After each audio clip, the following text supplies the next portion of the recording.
We back, just like a smile. You already know it's me, your girl P, your favorite bitch, and your favorite witch. Welcome to this week's episode of Postscript.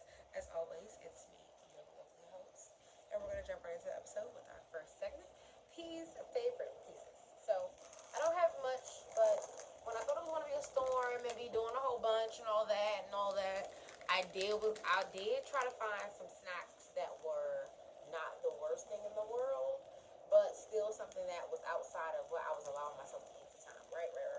So I found this popcorn, and I'm thinking like, oh, I'll get little individual bags so that I don't get like a big bag and eat a whole bunch of it. Right. So I'm like, oh, I'm just thinking it's pink and red because it's Valentine's Day. I know kids be like exchanging stuff at school.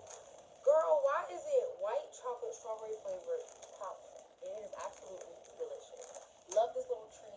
It does what it needs to do, and yeah, see this get it. Oh, and for this week's questions that need answers, I was reading Maddie's newsletter, and she was saying something about like, I can't really remember exactly what it was, but the way that I kind of summed it up was, what's something that you maybe subconsciously do to dim a certain part of yourself, or like maybe like something that somebody was like, oh, this is to this, so now you like be thinking about it. Think about that, and then also try to understand if it's something that truly makes you uncomfortable, or if it's something that you try to shrink because somebody brought it to your attention.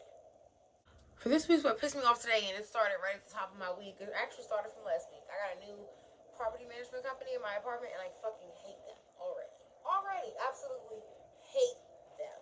So that's what pissed me off this week. This week's bar for bar. So I've recently been getting on TikTok and like, really getting into that a little bit more. And I've been seeing a trend of people being like, what is your song that would have made you like try coke back in the 70s or whatever. And then people are playing like a bunch of like disco and funk songs and stuff. And do you hear how the dishwasher? That's what's pissing me off. We're going to continue. While I don't feel that I would have did coke in the 70s, I do unfortunately feel that if I was a young adult in the time of like party drugs, like party pills, like E-pills and Molly and stuff, if I was a older, younger adult, because I was a teenager back then and I was scared of everything. So I'm like, no. But I feel like if I was an older person, like probably like in my like maybe college days, early 20s or something around that time, I heard a song today that made me think of like what would be the song that would make me take a party drug, and it 100% was 303, I'm Not Your Boyfriend Baby. And so that's going to be this week's bar for bar. I could just see me already like, and I feel like I've tweeted this before, like I'm happy that I wasn't a young adult when the certain music that I really liked as a teenager was out, because I would have been in the clubs getting to it. Like I would have been too lit on the dance floor. Like that song, oh, I'm so happy I got to see them perform that song live at when we were Young Fest. What was that, like 2 years ago maybe? So that's this week's bar for bar. I'm Not Your Boyfriend Baby about 303. I can just already see me like somewhere trying a Molly or an E-pill or acid or something. Like the music back then just gave that. I can't really explain it. For this week's Conscious Cunt, so I have this little newsletter that I'm subscribed to that like keeps me informed of things that I'm like interested in or whatever.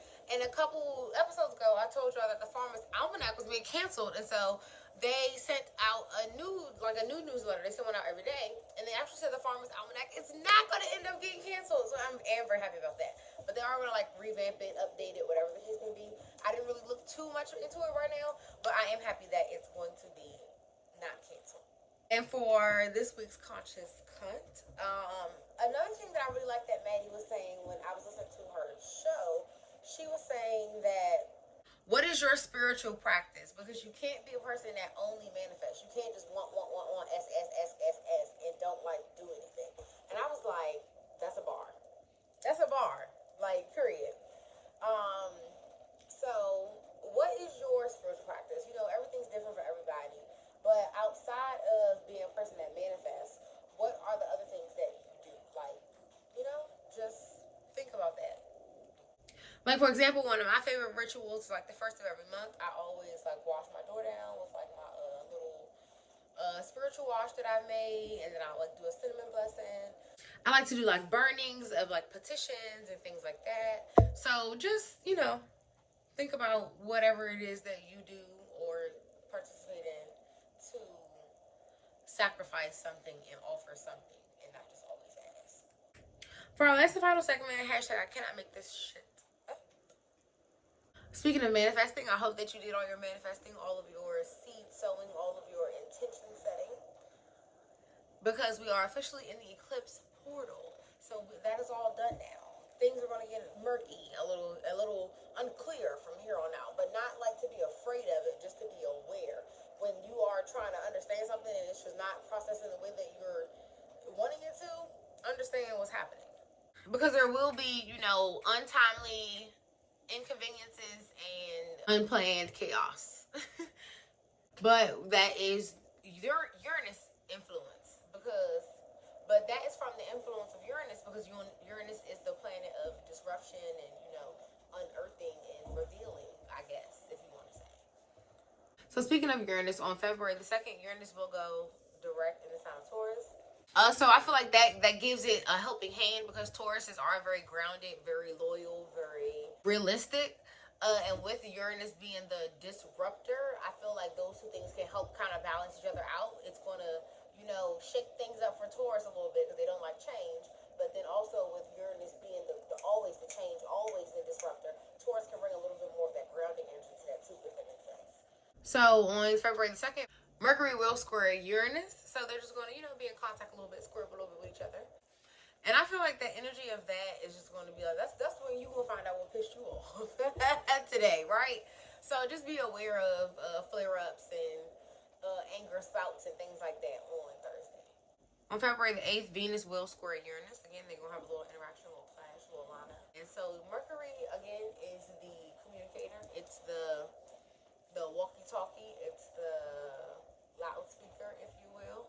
And Venus is the love, the art, the beauty, the brand, the aesthetic. So, I don't know why, but when I was writing that down, I heard, y'all seen that I can't remember what thing. I think it's still Pimpin' Pimpin'. I think that's the name of the Cat Williams special. But he was like, I'm going to tell the truth. I don't know why that just popped into my head when I was writing it down, but speak what you will of your brain, your aesthetic, your love, your art, your beauty, your desires. So we will have an eclipse coming up. Like I said, we're in the eclipse portal right now. The eclipse is going to be on the 17th, and it's going to be the new moon annular partial solar eclipse, ring of fire, all the things. And the last time that happened was in like 1966.